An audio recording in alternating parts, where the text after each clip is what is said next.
Naomi ends up winning Money in the Bank. This was the correct move that they should have went with, and I'm glad they did. Now, in the future, I can already see what WWE is going to do. They're going to have Jade Cargill win the Queen of the Ring. She's going to have a championship match at SummerSlam, and then Naomi is going to cash in and ruin Jade Cargill's moment by cashing in. That's literally the best booking option that they can go with. And it would just keep continuing the feud that Naomi and Jade Cargill have.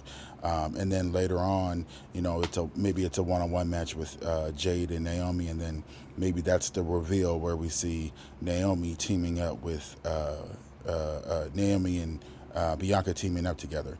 That's what I think they should do, in my opinion. Now, moving on from that, we did have Dominique Mysterio versus Octagon Jr. Now, this was a good match, but it's one of the issues that I do have with Triple H, which is why isn't Dominic Mysterio in a actual feud? I know they teased the feud with him and Finn Balor. Then they ended up adding the Roxanne to the group. I just would like it if whether it's Finn and Roxanne trying to kick out Raquel and Liv and Dominique Mysterio, or vice versa.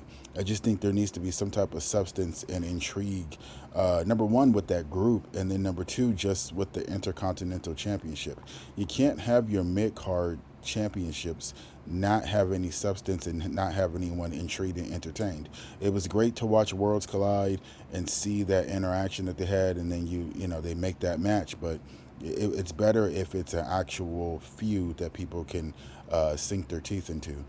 Moving on, we had Becky versus Lyra. If you guys go back and look at my Friday Night SmackDown review, I told you guys about a little bit of a spoiler. I said Becky is going to win, and the reason why was because Lyra, every time she cuts a promo, she's unbelievable. She's not believable when she's cutting her promo. I don't believe anything that she says when she's cutting that promo. However, I will say this: the match was good. However, the feud was ass and trash and boring. So the feud, the packages, everything, the promos, all of that was horrible and trash and cringy to watch. But the actual match inside the ring was a good match, entertaining, and I am not surprised that Becky won. Now, moving on, we had the men's Money in the Bank ladder match. Seth Rollins ends up picking up the win. Now,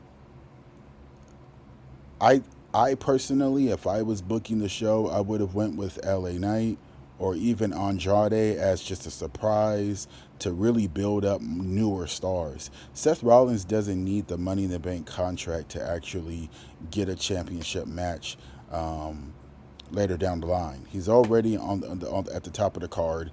He can easily defeat multiple opponents, week after week after week, and then get that championship match. Or they can even, this is what they did with Roman at times. They would have Roman, Paul Heyman would use his influence to get championship matches for Roman or for the Bloodline and things of that nature. So I don't see why they couldn't just use Paul Heyman in that way to do that for Seth instead of just having instead of just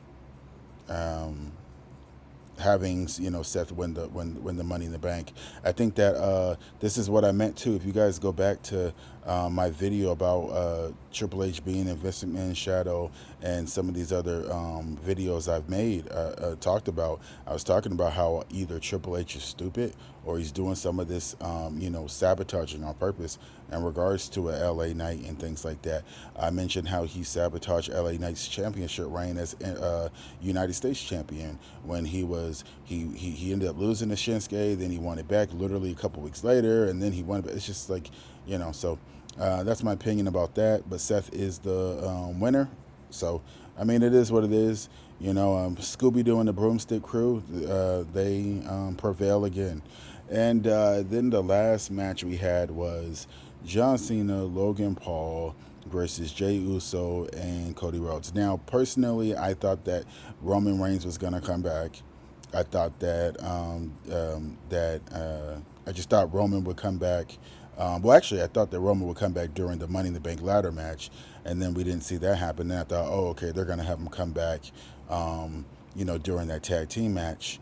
if Seth tries to cash in on Jey Uso, but they still didn't have him return. So it is what it is. But overall, the match was decent and the match was good, and it was an entertaining match. It wasn't the best match or the best tag team match in the world, but what made that match actually exciting and what made me give the grade of the show a B or a B plus was the fact that you had R-Truth come back after it was rumors of contract negotiations, and R-Truth didn't want to be lowballed with a horrible offer and things of that nature.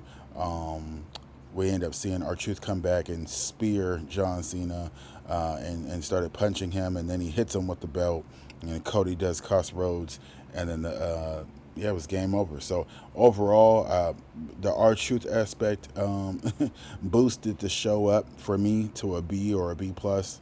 And overall, I did think it was a good pay per view. I'm not going to say great, but it was a good pay per view that was entertaining. And yeah, let me know in the comment section down below. Do you guys agree that it was an entertaining show?